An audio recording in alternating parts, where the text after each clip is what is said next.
coordinó, por supuesto, la recepción aquí en el Consejo Deliberante, tus palabras. Agradecer también al intendente que me cuenta que tuvo que ir con el gobernador a la muestra que están inaugurando en el Hotel Provincial de Mar del Plata, Néstor por Todos, así que mañana que está en Mar del Plata voy a ir a ver la muestra y te pido, no solamente que te regales el libro y por internet el saludo, sino que quedemos en contacto para trabajar juntos en lo que podamos hacer en esta línea de ciudades inclusivas, de ciudades por la igualdad, de ciudades de igual. Bueno, contaste muchas cosas y muchas etapas de la vida y por supuesto yo no voy a estar haciendo acá un reconto de mi biografía, sino que tal vez le cuento que tenía la necesidad de transmitir y tratar de entusiasmar en un momento en que hay mucha voluntad de participación, de militancia renovada, de muchos jóvenes, de muchas personas que estuvieron desahuciadas, desesperadas o alejadas de la política. Tenía muchas ganas como de contar, sobre todo por algunos compañeros de mis hijos,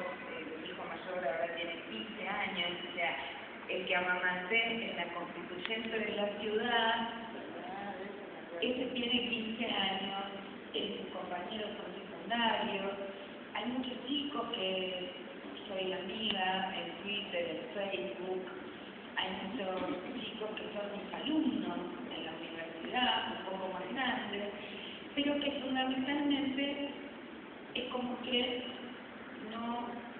nacieron después, no vieron, no supieron y no tienen un análisis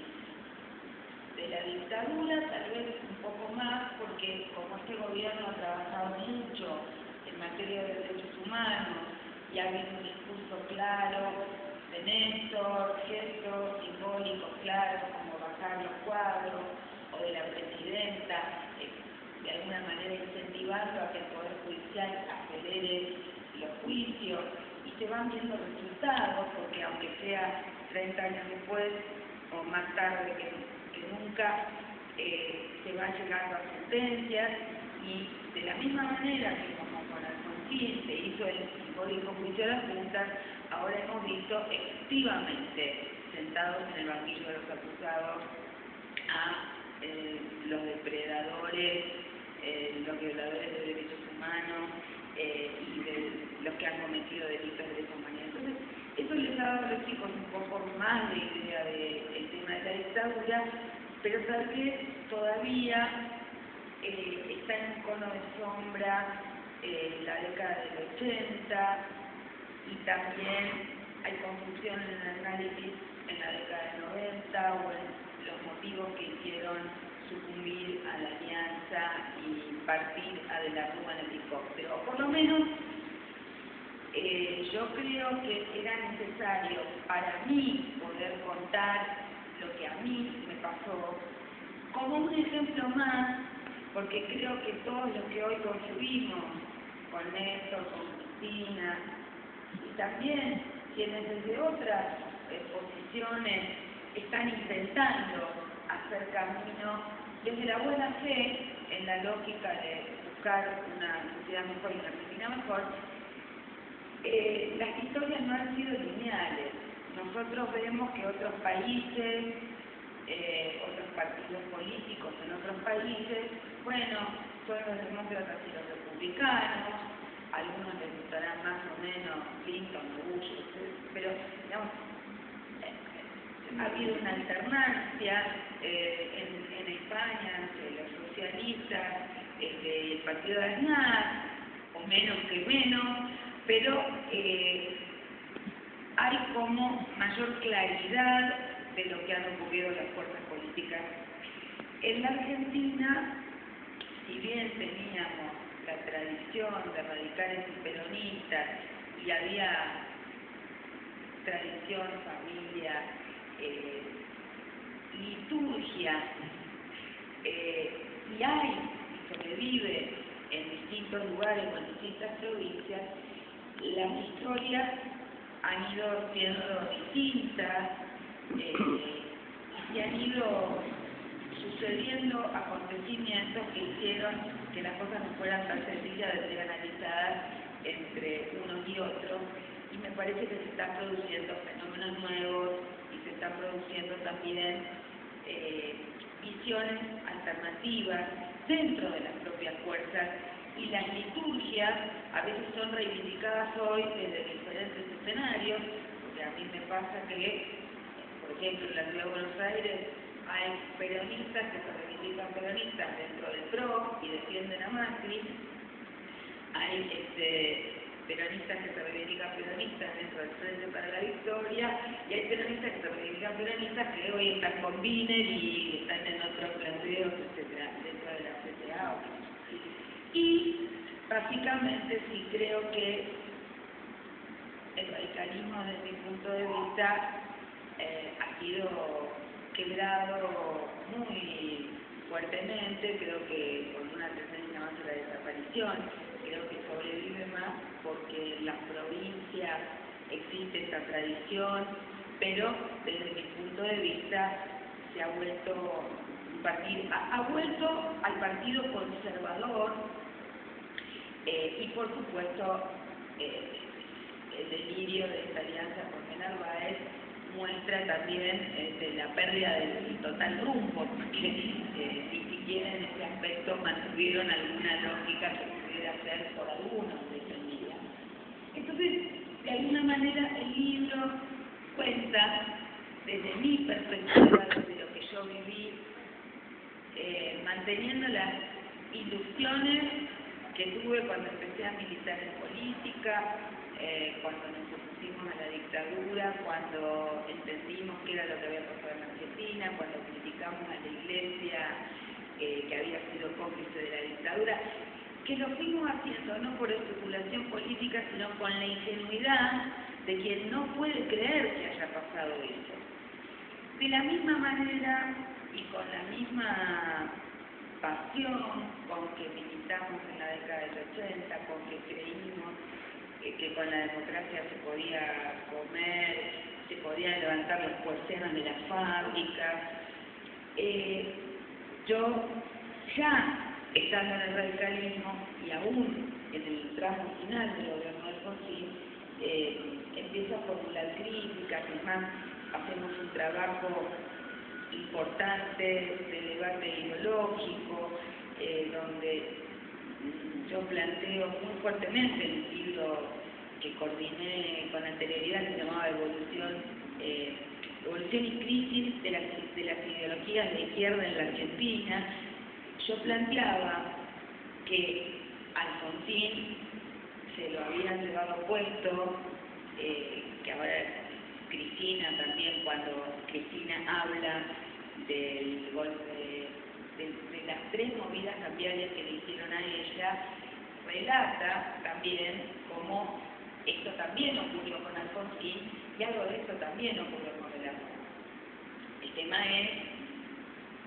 en qué dirección iba cada uno de estos gobiernos o no iba, y cómo se sostiene un gobierno cuando alguien está intentando moverle el piso desde algún lugar. Entonces yo había hecho un análisis ya durante el gobierno de Alfonsín de las dificultades para sostener un gobierno en un rumbo de inclusión, cuando el radicalismo tenía, desde mi punto de vista, un déficit estructural en su incapacidad de comprensión del movimiento obrero, de la organización del movimiento obrero, y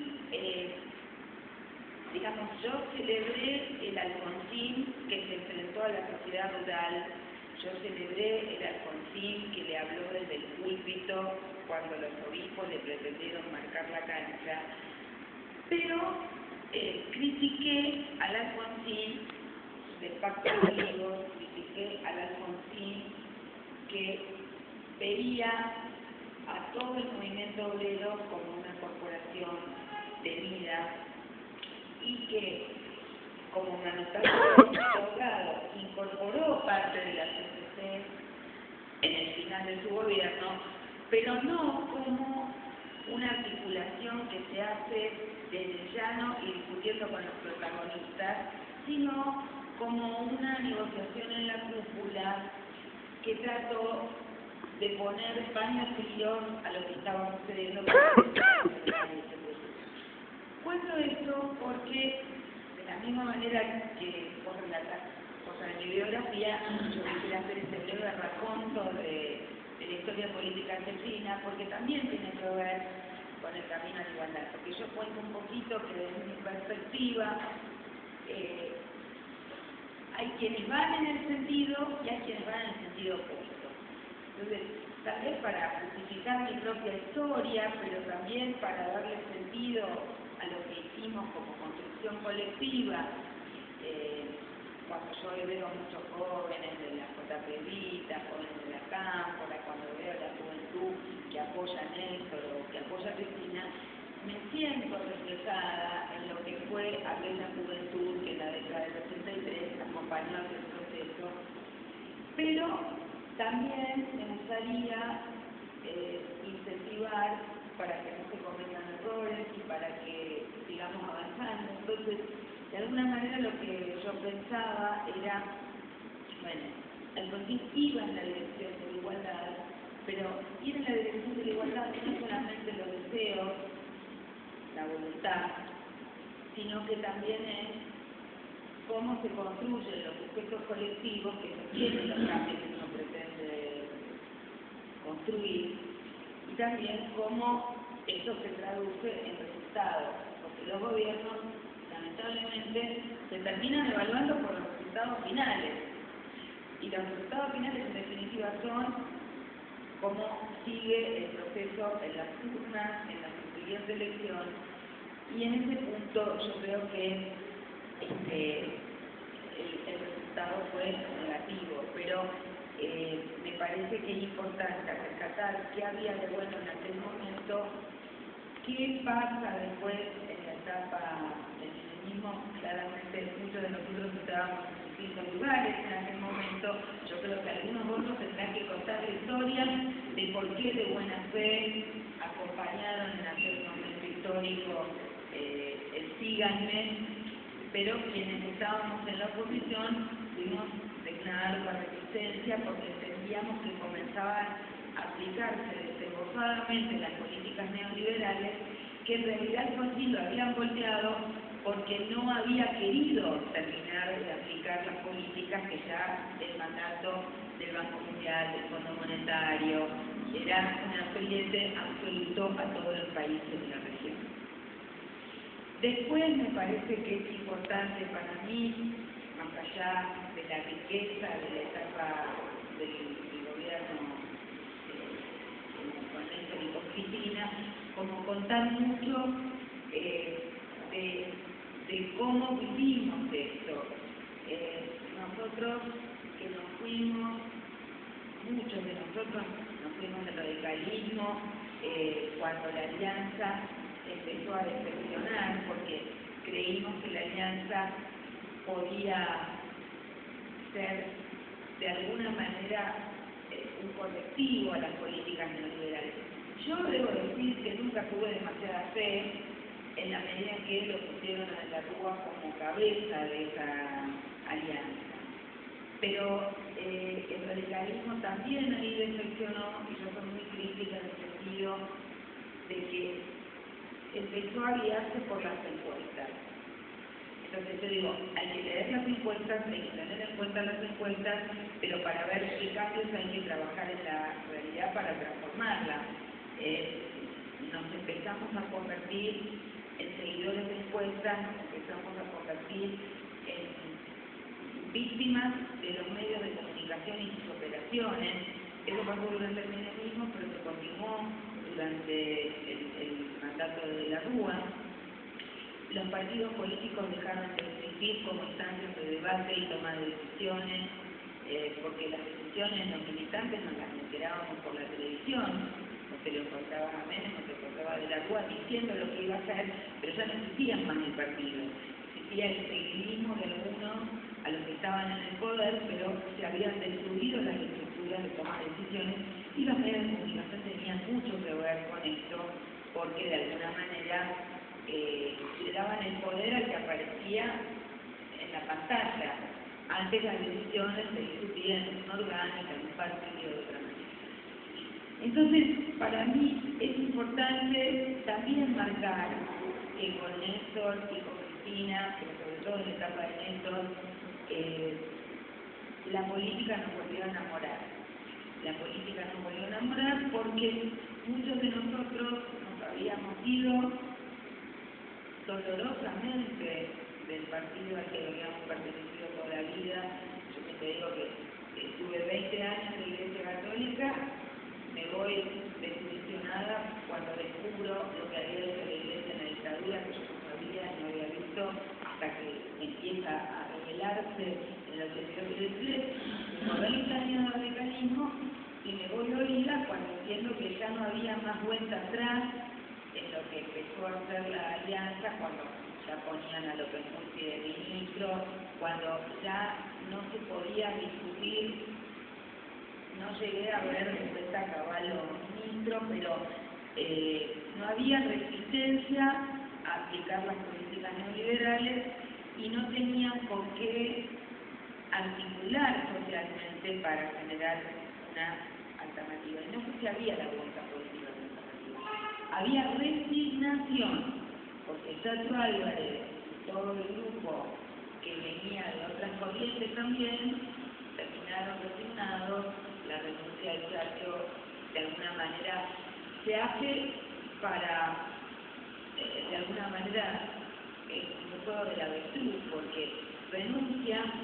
pero no denuncia, no pide un juicio político por la Maneco o por las cosas que hacen que él saliera del gobierno. Entonces, había una suerte de desilusión, de decepción, de retirada, que no generaba alternativa.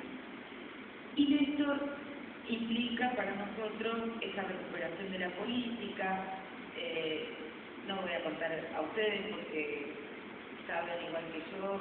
la reivindicación que él hace, que tenía un porcentaje más alto de desocupación que de votos. En el momento yo lo voto ya a Kirchner, estando fuera del Frente para la Victoria, no siendo kirchnerista, porque las opciones para nosotros de volver a Menem o que sea López Murphy nos parecían de terror. A mí me parecía traumático. Yo cuento en el libro, creo que lo cuento, que yo voté en blanco en la elección anterior. O sea, yo no voté a De la Rúa presidente, yo tenía un problema, yo voté en blanco en esa elección, que para mí eso era una cosa terrible, porque yo era una candidata a diputada nacional, pero a mí me daba miedo De la Rúa porque sabíamos que con un conservador a la cabeza no podíamos tener muchos mejores resultados. Pero fundamentalmente la recuperación de la política con Néstor nos permite abrir otras dimensiones. Y entonces, muchas cosas que yo había aprendido en mis viajes internacionales cuando era de la Juventud Radical, en mis viajes por todo el país con el movimiento de mujeres a partir de los encuentros nacionales de mujeres durante la década del 80 y del 90, haberme refugiado en el feminismo, que fue el lugar que cuando el radicalismo se quiebra me permite seguir teniendo una causa para trabajar, una ilusión, una causa, una misión, fundamentalmente a partir de mi incorporación al feminismo se produce no solamente mis recorridas capilares de Jujuy a Tierra del Fuego, de Misiones, Ochaco. Yo aprendí, no era simplemente ir a las capitales como cuando uno va por alguna sesión de gobierno. Nosotras hicimos un trabajo con las mujeres de base en los lugares más recónditos de las 4 puntos cardinales, y eso nos fortaleció para que cuando incluso nos teníamos que confrontar con algún gobernador o algún senador de las oligarquías provinciales en algún caso, nosotras podíamos hablar, no por porteñas, sino porque habíamos escuchado las voces de las mujeres de la Argentina profunda de todos los rincones. Entonces, cuando yo discutía, no importa si radical o peronista, con algún senador misionero o con algún gobernador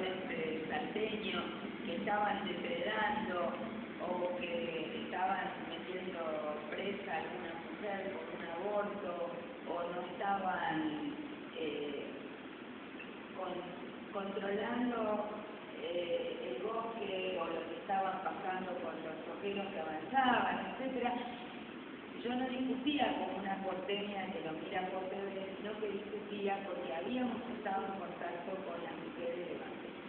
Y con las mujeres de base y con las organizaciones sindicales, porque ahí también yo tengo otra apertura muy importante, que no es solo, es el movimiento de mujeres, pero que también es en contacto con las organizaciones sindicales. Yo arranco a tener contacto con las organizaciones sindicales a través de las mujeres de las organizaciones sindicales. Entonces, mi conocimiento del sindicalismo, y hoy me siento con todo, desde los jerarcas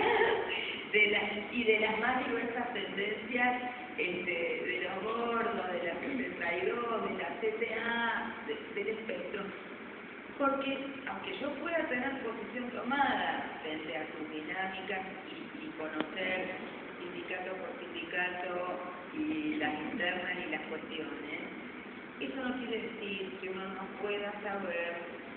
con quién sentarse en un determinado momento, con quién negociar, con quién acordar, y también tener, por supuesto, ilusiones de transformación, de democratización, de mejora. Siempre yo me respaldo mucho en que cuando peleamos por el cupo sindical, que son una serie de anécdotas también divertidas, le logramos torcer el brazo a DAER en la CGT y yo me intentaba negociar con DAER y me decía, porque él puteaba a la ministra porque esa ministra la criticaba, pero usted señora yo no respeto porque usted siempre fue coherente, como diciendo, usted siempre rompió los minutos, usted siempre rompió los minutos, no es que hace esto para venir a jodernos ahora, sino que usted siempre hace esto para venir, claro. Pero, la situación que no era la única no peronista, el día que Dualde firme el decreto del cupo sindical en Olivos, y yo estaba, como había sido impulsora y había acompañado a todas las mujeres del movimiento obrero, estaba en primera fila, no te diría haciendo de pito catalán, pero porque había una primera fila de mujeres, pero después llegaron varios de los compañeros y les iban poniendo sillas adelante. Y yo estaba ahí a mis anchas diciendo, vieron muchachos que le gustan acá, que le íbamos a la verdad. Bueno, esas anécdotas, hay muchas que cuento y otras que ni habré tenido tiempo de ponerlas, pero puedo ampliarlo el libro. Entonces, ¿qué pasa? Hemos tenido la oportunidad de poder recorrer un largo camino. Me pasa con mi vida partidaria algo parecido a lo que me pasa con mi novio y mi marido. De las cosas malas que hicieron que se quedaran algunas cuestiones por el camino, yo no me acuerdo. Borré. Mi disco rígido no permite recordar lo negativo. En algunas cosas sí quise ponerlo por escrito y hacer memoria para que entiendan los otros porque uno hizo lo que hizo. Pero en realidad siempre trato de tener los mejores recuerdos de cada capítulo y es como que incorporé lo bueno de cada una de estas situaciones y experiencias. Entonces creo que estamos en un momento muy interesante. Hemos logrado salir del infierno, como decía Néstor, estamos en un momento en el cual estamos pudiendo empezar a entrar ahora en oficina, en esta fase de la sintonía fina, y me parece que la sintonía fina es un buen momento y una nueva oportunidad para gente creativa y para gente que siente que la política no tiene límites. La política no es consecuencia, la política no es verticalismo, la política es ir corriendo los márgenes de la democracia, y me parece que eso es el camino al lado. sea, todavía queda mucho por recorrer. Yo trato en el libro no solamente de hablar bien o mal o contar experiencias, sino que le saco el jugo a mucho de lo que aprendí en el INADI, de lo que aprendimos de la propia sociedad civil, de lo que aprendimos de los grupos organizados, de los migrantes, de los afro, de los indígenas, del movimiento de la diversidad sexual, de las personas con discapacidad. Entonces, ahora que estamos en el trabajo de tratar de recuperar Buenos Aires para la igualdad y para un proyecto nacional con otra sintonía, para nosotros es fundamental poder pensar que muchas de las cosas que aprendimos a lo largo de estos años de historia argentina no caen en balde. O sea, cuando Macri habla y gestiona, parece que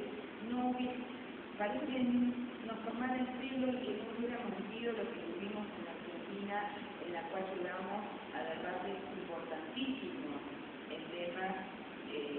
graves de desigualdad y de inequidad. O sea, no puede ser que la ciudad de Buenos Aires, que es la ciudad más rica del país, sea una ciudad de desigualdad, una ciudad de inequidad, una ciudad de tensión, una ciudad de marginación, una ciudad donde se maltrata a los migrantes, no hay accesibilidad para las personas con discapacidad, o hay situaciones de montarse sobre los prejuicios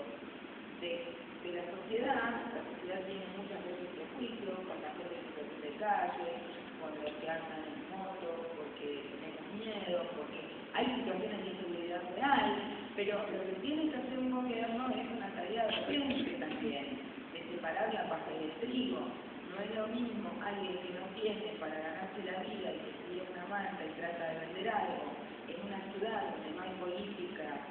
de inclusión laboral o de políticas de empleo, que el tipo que es un contrabandista y un mafioso y que tendría que ser puesto preso por la policía porque está vendiendo truchadas y parte de la mafia. No es lo mismo la mujer que no tenía empleo y sale a hacer la calle que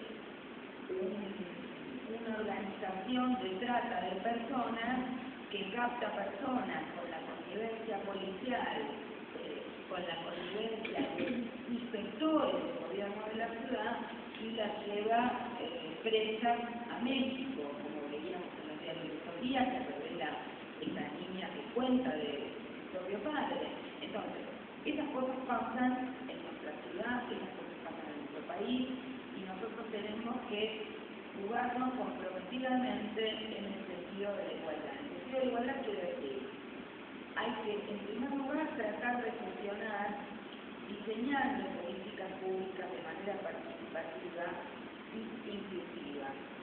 Nosotros hemos desarrollado desde INADI toda una serie de instrumentos, firmamos un convenio con esta municipalidad para tratar de promover lo que se llama ciudades libres de discriminación, ciudades inclusivas, que puede hacer un trabajo con los distintos grupos y organizaciones. Obviamente hay colectivos que están constituidos como el movimiento de mujeres, las personas con discapacidad, los afro, los indígenas, etcétera, los migrantes, pero también nosotros tenemos a veces situaciones de discriminación de personas porque están en situación de calle o por situación de pobreza o por exclusión, por motivos que tienen que ver con la falta de empleo, con una enfermedad y que la obra social no les cubre, o muchas veces es el propio Estado el que discrimina. Cuando la policía no está formada en materia de derechos humanos o no está formada con perspectiva de género, es la propia policía la que discrimina y el Estado es el responsable de la discriminación. Cuando en una escuela hay bullying o cuando en una escuela no se da para que entre un chiquito con discapacidad, es el propio Estado el responsable de la discriminación. Cuando no atienden bien o maltratan a una persona migrante en un hospital público por solo ser migrantes, es el Estado el que está discriminando. Entonces, A mí me gustaría pensar que en el marco de esta ciudadanía fina que nos plantea la presidenta, más allá de los grandes temas que ella nos trató en la partida de sesiones el otro día, y que esos temas de alto voltaje que tienen que ver con el cambio que hay que hacer en la economía en muchos aspectos, que tienen que ver con profundizar el proceso de transformación económica, no exento de cambios que hay que producir, como será el debate para la reforma del sistema financiero. A mí me interesa pensar también que en esta sintonía fina vamos a poder levantar los voltajes de participación ciudadana. Y participación ciudadana no es simplemente las personas votando en las urnas cada 4 años o cada 2 años. Participación ciudadana no es solamente algunos compañeros movilizados oyendo un acto. Participación ciudadana es un Estado municipal, provincial o nacional que despliega políticas públicas sometiendo a debate los temas de la cotidianidad, porque mejora la participación, aunque está en el ejercicio del poder, genera molestia, pero mejora la calidad de nuestra representación y mejora la calidad de nuestra gestión. Entonces, es imposible pensar en una ciudad de diversidad, en una ciudad de igualdad, si no tenemos garantizado que se escuche efectivamente las necesidades de los requerimientos de la población en el tránsito, en el transporte, en el empleo, en el espacio público, en el desarrollo urbano. Para mí, en ese sentido, como ahora Macri es el paradigma de la derecha, el paradigma de la derecha en la disputa del 2015, a mí también me interesa en este recorrido que voy haciendo por las provincias o por las ciudades, en este caso en la provincia de Buenos Aires, compartir con los habitantes y con los ciudadanos del país que no se dejen engañar, que en todo caso hemos sido nosotros los que hemos fallado probablemente en explicarle a los porteños nuestras ideas y de buscar una alternativa en la gestión de la ciudad, pero que esa no es una buena gestión, que nosotros estamos teniendo realmente problemas que tienen que ver no solamente con la desigualdad, porque se aumentaron los impuestos, se aumentaron los ingresos, pero no bajo la desocupación, no bajo la subocupación, sino que además Macri funciona de manera antidemocrática, está violando la Constitución cotidianamente o se burla de nuestra legislatura. Vos sabés muy bien el esfuerzo que hacemos parlamentarios nosotros para sacar una ley, una ordenanza, lo que fuere. Es el ejecutivo del país que más vetos ha tenido en estos 4 años. Y peor aún, el récord de no reglamentación de leyes, cosa que es aún peor que el veto, porque cuando un ejecutivo veta a un legislativo, el legislativo le queda por lo menos la oportunidad de insistir. En cambio, cuando no reglamenta, esa ley, esa norma queda en el limbo de la no aplicación. Así tuvimos el derrumbe de Bartolomé Mitre en 1962 por la no reglamentación de la ley de demoliciones que nosotros habíamos sancionado en la Navidad. Después tuvimos que fijar indemnizando y la gente pasó en la calle la Navidad y el Año Nuevo, los vecinos que todavía no habían cobrado la indemnización que aprobaron. Así que no quiero extenderme mucho más, quiero decirles que tengo mucha ilusión, por un lado, de que podamos trabajar juntos pensando cómo hacer de nuestras ciudades ciudades más inclusivas, más amigables, más accesibles, ciudades para los niños, las niñas, los adultos mayores, las personas con discapacidad. Todo lo que aprendimos en estos años de INADI puede estar puesto al servicio de nuestras ciudades, por eso quiero compartirlo y por eso también las ganas de estar acá haciéndolo en la legislatura, en el Consejo Deliberante de Miramar. Pero fundamentalmente también no me cabe duda de que vamos a seguir acompañando a Cristina en esta profundización del proyecto hasta el final de su mandato y vamos a trabajar para que se profundice, se continúe y que podamos garantizar la democracia va corriendo sus límites. Nosotros pasamos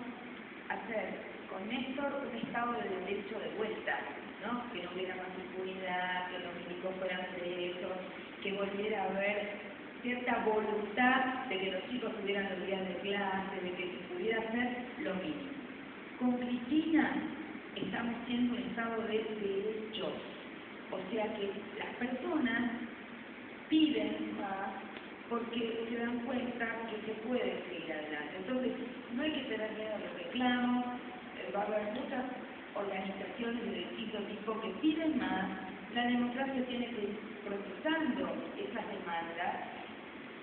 Ese es nuestro trabajo, poder arbitrar entre intereses que están en conflicto. No hay que tener miedo cuando hay pedido, movilización, planteo. El problema es diferenciar cuando hay grupos o movimientos sociales que piden más porque hay más y se pide más, y otra cosa es cuando tenemos que estar en protesta o en lucha porque se está en una fase de retroceso. Son dos tipos de movilización muy diferentes. Una cosa es cuando estamos avanzando, entonces la CGT pide más porque quieren,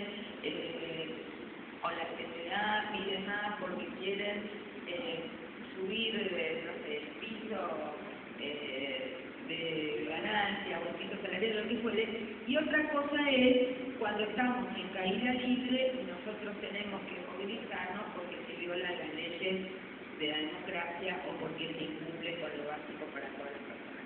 Entonces me parece que este es el ensayo de empujar esta rueda para adelante, y estoy segura que en cada militante de distintas fuerzas políticas, pero fundamentalmente comprometidos con estas ideas, y en cada ciudadano activo, que no se calla la boca, que participa y que enciende la llama de que otros puedan también participar, vamos a estar en el grupo correcto. Aunque no sepamos bien cuál es el final del camino, porque el camino en realidad es un camino sin fin. Entonces, lo importante es ir siempre en el rumbo correcto,